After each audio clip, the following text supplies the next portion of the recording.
Okay, so we were discussing about the dewatering techniques, and now it has been a quite a gap of few days that we had our last lecture. So I'll just quickly revise what we had done in the previous lecture. So we started with this second construction technique in this unit number 3 that we have discussing, that is the construction techniques. And this particularly the dewatering technique, we know that it's quite an essential in almost any type of a construction that you undertake, because now or then whenever you excavate, there are chances that you are likely to encounter a water table, and every time you need to either lower that water table or you need to completely pump out the water. So for that you need to know that what are the different ways in which you can do so. Okay.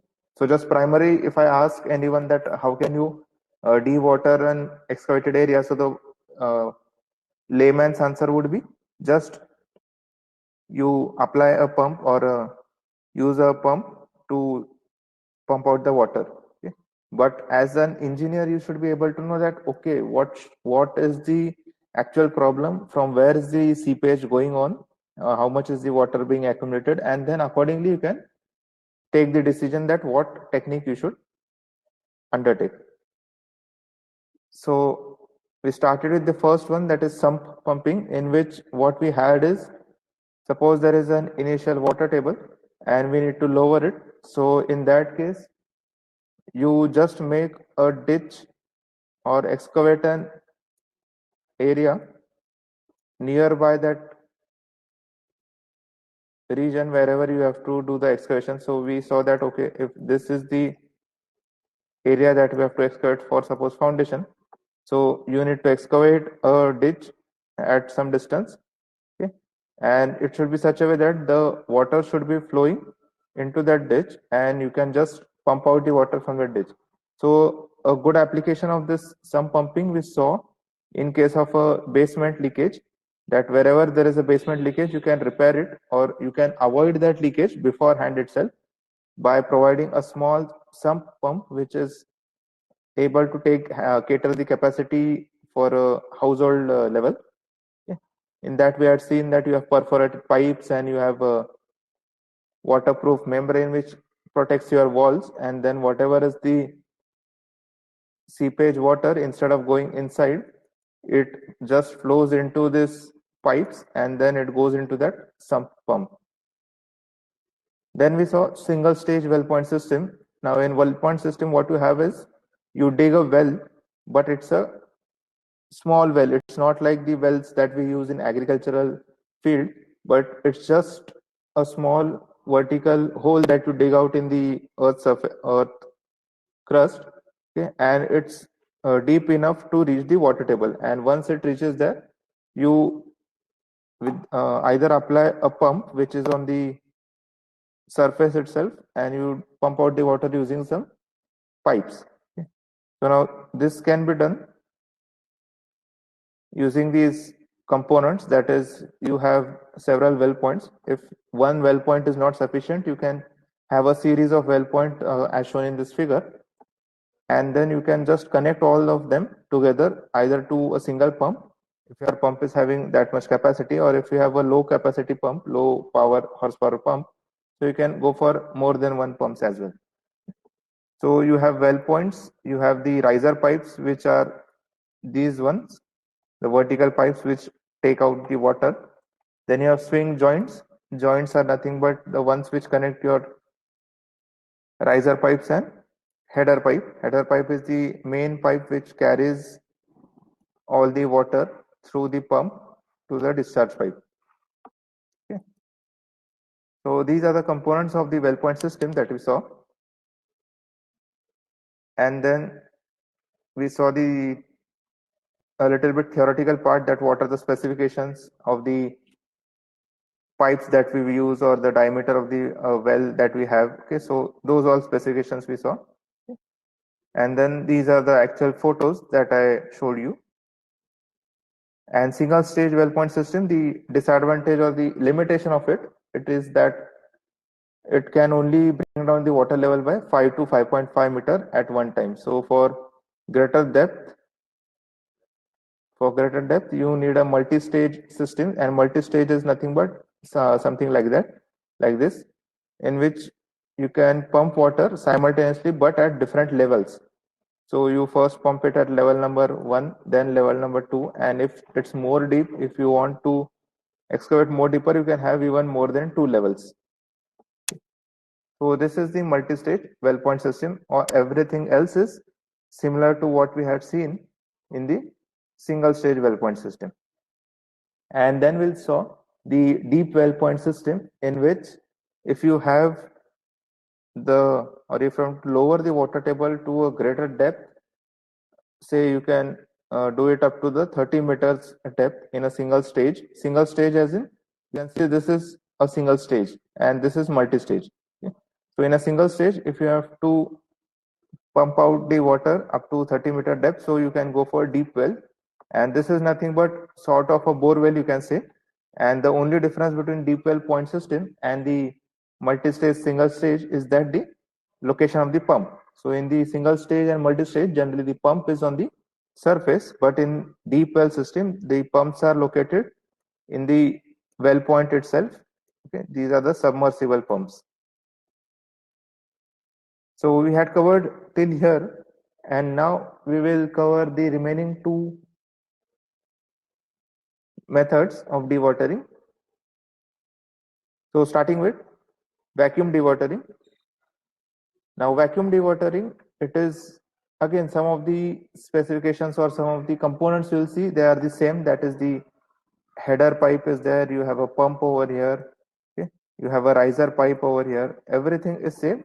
Now only difference is the method for which it is applied. So generally, if I tell you that what is the, or if I give you some materials, that you have a heap of gravel or in a container, assume that we do this experiment, that in a container you have a lot of containers, so say 2 or 3, and the bottom of that container, it is having a pipe for discharge purpose,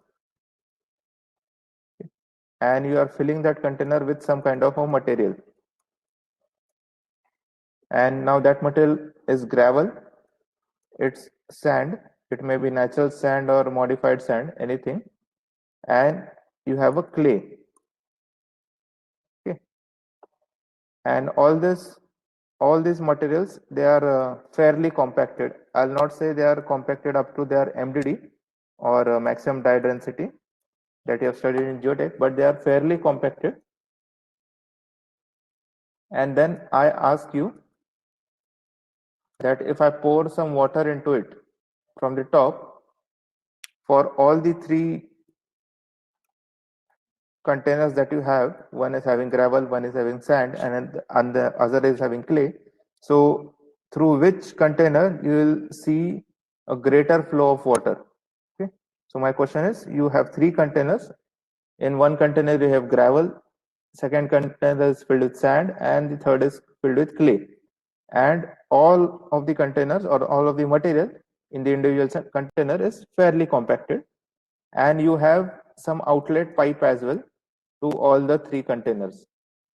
So my question is, if I pour suppose 1 liter of water, we'll keep that also constant, 1 or say 2 liter of water. If I just pour 2 liter of water with some bottle or container into this material, so what can you comment about the rate of flow through the gravel, through the sand, and through the clay? So in which case the outflow will be more? You can type your answer in the chat box. I hope my question is clear. Just to repeat the question, you have 3 containers, you have 3 materials, gravel, sand, and clay, all are fairly compacted, and you have outlet to that material, outlet to the containers at the bottom. And I pour a 2 liter of water into all the 3 containers, and now I am asking, through which material you will have a greater flow of water? Okay, so will it be gravel, will it be sand, or will it be clay? Okay, so I just write G, S, or C, gravel, sand, or clay. So through which material it will be more?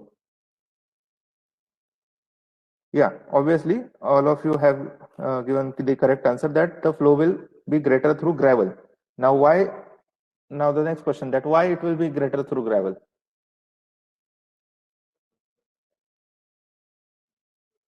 Yeah, correct. The voids are more, that is, the permeability is high or the coefficient of permeability is more, and that's why you will get a more greater flow of water.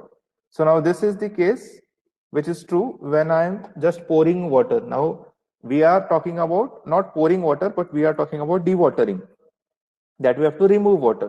But obviously, for removing water, we don't have this kind of assembly that you can just remove the water from the bottom. So in this case, what we have seen in this containers, so the flow of water was under gravity.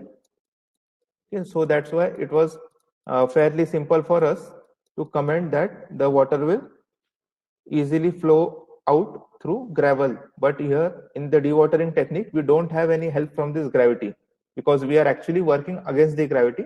We are pumping up the water. Okay. So in that case, you have to be very sure that whatever is this flow of water, whatever techniques we have studied till now, so the flow of water into the ditch or into the well point, till now what we have seen is either we make a ditch into your earth surface or you dig a well. So in either case, what we are expecting is that water from all the sides, it will just come and get deposited or collected into this ditch or well point, and once that happens, then we are able to just pump out that water, right? So now that is very true if you have gravel or a sand type of material, but the problem arises when you encounter this entity, that is clay. It can be a compacted clay, stiff clay, it can be any kind of clay. Okay. The black cotton soil, what you see, or what most of you must have seen, being in the Maharashtra as your native town or native place. So most of you must have seen black cotton soil. That is a type of a clay. But other than that, also you have a lot of variety in clays, okay? And many of them are having a very poor permeability. Okay? So we say that black cotton soil, it has a property that when you pour water, it expands, and when it dries, it shrinks. Okay, so that is property of black cotton soil. That's not a property of a clay. Okay? You can have such clays that you, if they are compacted to extreme levels. Okay? So say due to the geological formation, there has been a layer of clay under some rock layer. So that clay layer, it gets compacted over years, and it becomes so compacted that even if you dig out the rock above it and you just pour water into that over that clay layer, the water will not percolate that much what we are expecting. Okay? So even that is the case. So if now such can be, or such is the variety of clays, so just think that if you have such kind of strata, now you see the figure. Okay, you have a silt. This is not slit. This is silt. Okay, you have a silt layer, suppose. Then again you have a sandy silt layer, and in between, suppose you have a clay or that kind of thing. So water will be accumulated into these layers in different proportions or volumes, you can say. And now you have encountered such type of soil during your excavation, and you have to lower the water table. So in that case, if the permeability is less, or if you have some such kind of stratas, that is, you have silt here, that is one kind of a soil. Suppose you have another type, this is type 1, you have a second type of soil over here in this layer, and then again you have a sandy silt, third type of soil, again you have a silt. So you see there are varying or different kinds of soils in your excavation pit or in the area where you have to lower the water table. Okay. So now in this case, that well point system that we are thinking about, that might not help because the permeability of each type of soil is different. Suppose I put here clay. So permeability for silt is different, clay is different, sandy silt is different. Okay. So in that case, we can't expect that whenever we dig a hole or a well point, water will get accumulated in the same at the same rate. So it might happen that the water which is coming out of the silt layer, it is having less permeability, or the flow is less. That coming from sandy silt, it is more, and from clay it is the least. So we can't just dig out the water, dig out the well and then leave it for suppose 1 month and let the water accumulate and then we'll pump out. So we can't wait like that. So what we do is, knowing the properties of this soil. Okay, now here is the application of your geotechnical engineering that you have studied. So in geotech, you have studied the permeability of soil. You have a whole unit on it dedicated to it, in which you studied different tests on permeability, mainly the falling head and the constant head permeability test. Then you studied the coefficient of permeability, how it is calculated, and how it varies from different soil to soil. So that application, it is directly related to here. That suppose you are in charge for a site and you start excavating, but before excavation, you thought of going for a geological investigation, and just roughly you drilled out 4 boreholes from 4 different corners of your plot. And then you found that, okay, you have such kind of stratified soil. And unfortunately, there is also a water table over there. Suppose here you have a water table somewhere here. Okay. So now you have to take a decision that, okay, you have to dewater or you have to lower the water table in order to do the excavation. Because what will happen is, in silt and sand, if you start excavating, silt and sand, if they have water in it, and if you just start excavating, the whole excavation can collapse. There will not be any straight walls to your excavation or the pit that you excavate. So you have to be very sure that you first dewater it a bit at least, so that it can hold itself properly, and then you can excavate it. So now, as an engineer, you have to take a decision that what will be the type of dewatering. Now, if you don't know any of these techniques, and if you just tell your workers that, okay, we'll dewater it by simply this sump and pump, or we'll just apply some pump over here and you take out the water. So that will take ages and that will hamper your project as a whole. But at the same time, if you know the engineering behind it, what is the type of soil, because you have already done these geological investigations, so you have found out what is the type of soil, how much depth it has, or what are the properties. So from that you can go for this vacuum dewatering. Now, what is this vacuum dewatering is, you dig out a well or a well point similar to what we have seen in the multi-stage or in the single stage. You dig out this well point over here. Okay. Now the only thing is, when you insert this riser pipe, before that well point is lined with some filter medium, because now we are dealing with silt and clay and sand, that kind of fine particles. So the moment the water flows into this well point, there are also chances that this material will also flow. So there is no use of digging out the well point in the first place. So once you dig out, or while digging out this well point, you need to line it with some material over here, so that it blocks the fine particles and it allows mostly the water. We can't be 100% sure that it will block all the fines. Obviously some fines will be there, but most of the fines, suppose 80% of the fines it blocks. Yeah, so that's also good thing for us. So we line it with some filter medium, and then we let the water collect into this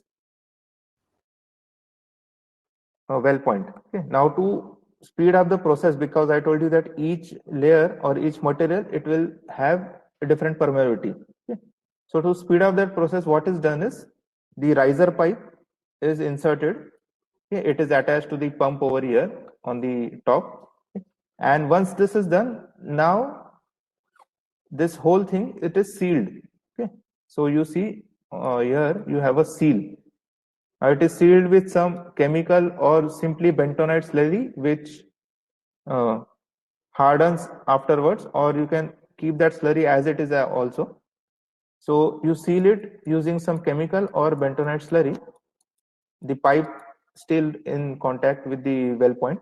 And now once you start the pump, now what will happen is, initially whatever is the water accumulated, it will pump out the water. It will pump out whatever is the air in this. Okay. And now once the air is pumped out, now what remains inside this well point is only vacuum, because I have sealed the top or mouth of that well point. Okay, so now there is no chance of air from the atmosphere entering. So now we are creating a pressure difference over here. Okay, that there is a vacuum over here. On the sides, you have different materials or different kinds of soil which has some pore pressure in it because it is holding some water. Okay, again another application of your geotechnical engineering, that is pore pressure. So you have heard this term, what is pore pressure? Okay, so if a void is holding water in it, so that is that creates a pressure that is known as the pore pressure in simple terms. Okay? So now there is a difference created, that you have some pore pressure into the material or the layers, and you have vacuum in this well point.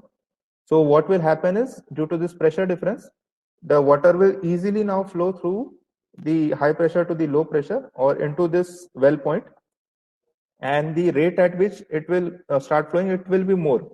Okay, so we did all this thing, ये सब झमेला हमने इसलिए किया because we knew that we had a stratified soil. Each soil had different kinds of permeability or different coefficients of permeability, and it would have taken a long time, it could have also happened that only the water from the silt and sandy silt would have drained into the well point, and the water in this clay layer, it would have stayed like that itself, and you would have thought that okay, we have pumped out all the water, and once you excavate up to here, then again you will encounter water. So that would also have happened. So to avoid that, what we did is we just dug out a well point, we lined it with some filter medium, we sealed the mouth of that well point after inserting the riser pipe and connecting it to the pump and header, and then we just initially switched on the pump so that whatever is the initial accumulation of water, that gets removed, also the air gets removed. Okay, and once you create a vacuum, due to the mere pressure difference in this system itself, the water will now continuously flow, irrespective that it is a silt layer or a clay layer or a sandy silt. Water will flow into the well point, it will get accumulated, and then you can simply pump it up. Okay, so that's your vacuum dewatering system. Okay, so the same, I have just written the theory on the right side, you can read it, that it's a gravity method, because again we are taking help of the pressure difference and the gravity, that water will flow downwards. Okay, and it is much effective, as I told you, for fine grained soil.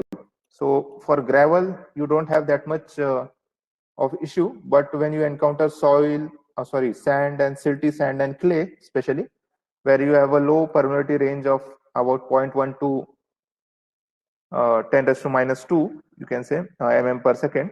So there you cannot go for the well point system, or even if you go, it will not be that efficient. Okay. So the efficient one is this vacuum dewatering system. Okay. The important things to understand about this vacuum dewatering is that you have a filter medium or a filter sand, which I told you, which is sort of a lining to their well point. Okay. Then you have a seal which creates the vacuum, and then you can just pump out the water, and it is suitable, as I said, for stratified soils. So this is the vacuum dewatering, and this is another picture of same vacuum dewatering itself. Here you can see there is a sand filter there inserted. Okay, so if I know that suppose here you have a clay, okay, or a silty clay. So in that case, I can just surround my well point with a sand filter, and that sand filter will block the clay particles or silty particles, and it will also, under vacuum, it will create, or whatever the voids, create voids into that sand. In case of a vacuum, those voids will be then filled by the water which is flowing through this surrounding layers. Okay. So this is the vacuum dewatering. Coming to the last method in our dewatering techniques is electro osmosis. Now again, this is something, a combination of your, or it's not purely related to the civil. You can see from the name itself, electro osmosis. You might have learned something osmosis in your basic physics or something in the first year. But what we are doing is we are using electricity as well as the technique of osmosis to move your water from one side to another in simple terms. Okay. So on the right side, what you see is the figure for your electro osmosis process, that you have steel rods, actual solid steel rods, which you insert into the ground. Okay, and those steel rods, they are connected to a DC power supply and to the positive end. So positive end, they will act as anode, and the negative end of the DC power supply, it is connected to a well. Again, this well, it is now different. It's not the wells that we have seen in single stage or multi-stage or even in vacuum dewatering system, but these wells are made up of steel, because obviously we are using electricity, so we need to have materials which will conduct electricity, and steel is a good conductor of electricity. So this well, it is made up of steel, okay, and obviously it is perforated because you want your water to go inside this chamber or inside this steel well, okay, and then this steel well is, it is inserted into the earth or earth surface or earth crust. Okay. You can see this is the steel well, the outer surface. Okay. And here you see dotted lines because it's perforated. And now what is done into the steel well, very carefully, our riser pipe, it is inserted. You can see here. Okay. So you can either have a submersible pump, or instead of submersible pump, we prefer that you have a riser pipe, and then that pipe is connected to a pump which is on the top surface. Okay. And now this DC power supply, it is switched on. So what will happen is electricity will start flowing through the system, and because we have connected the earth with this conducting metals, that is, we have inserted a steel rod into the earth, which is the anode for our system, and we have inserted that steel well, which is acting as a cathode for a system. Okay. So the supply will be there through all the system, everything will be electrified, and whatever is the water particles, okay, or water molecules, we can say water droplets, so they will go towards the cathode, and our cathode, we have a perforated steel well, so through those perforation, the water will just get collected in this steel well. So obviously we are not perforating it throughout the depth. Suppose only this much is perforated, and then we have kept this as a solid one. Okay. So water will get accumulated into this well, and once it attains some level, suppose here, then we'll start our pump and we'll go on removing the water from the well. So it's basic thing that we are using, okay, or basic circuit, electrical circuit. It's not anything high level electronics or electrical engineering that we are applying. We are just attaching a DC power supply. We are making a positive and negative. We are making anode and cathode, and at the cathode, we are collecting all the water and we are just pumping out. Now, you might ask that why we do all this kind of thing, that we apply some electricity or apply some potential difference and then we go on collecting water. Why can't we just go for this vacuum dewatering or maybe the other kinds of system that we have studied? So again, the answer is the material that you are using it for. So generally, electro osmosis, it is used for very fine particles, maybe clay or finer part of clay. So where even your vacuum dewatering, it fails, because vacuum dewatering, we are saying that it is suitable for a stratified soil. And if you don't have a stratified soil, if you have whole clay deposition, and you have to dewater it. So in that case, you can't rely on your vacuum dewatering. So you have to go for this electro osmosis. So due to water current, it will, or due to the electricity or the potential difference, the water will go on accumulating into the cathode, that is the steel well, and you can just remove that water from the steel well using a simple riser pipe and a pump assembly. Okay. So this is the electro osmosis. And if you see at this chart, so I have given two tables. The first table shows the type of soil, their coefficient of permeability values in centimeter per second, and what you can say about the permeability. So as you all have given the answer before some time, that gravel is having more permeability. So obviously it's, you can see here high permeability, and you can see the value also. So it's somewhere around more than 0.1 centimeter per second. You can convert it into any unit you want. Then you have sand, in that also clean sand, dirty sand, silt, and then clay. So clay, you can see it is having very less permeability, because we are talking about a clay which is there in the earth crust. Okay, so it's not the clay that you see in the farmland. Okay, it's not that black cotton soil which you see in the farms. So that black cotton soil is aerated because it is used for farming. So through the process of plowing and digging, it's made pervious. Okay.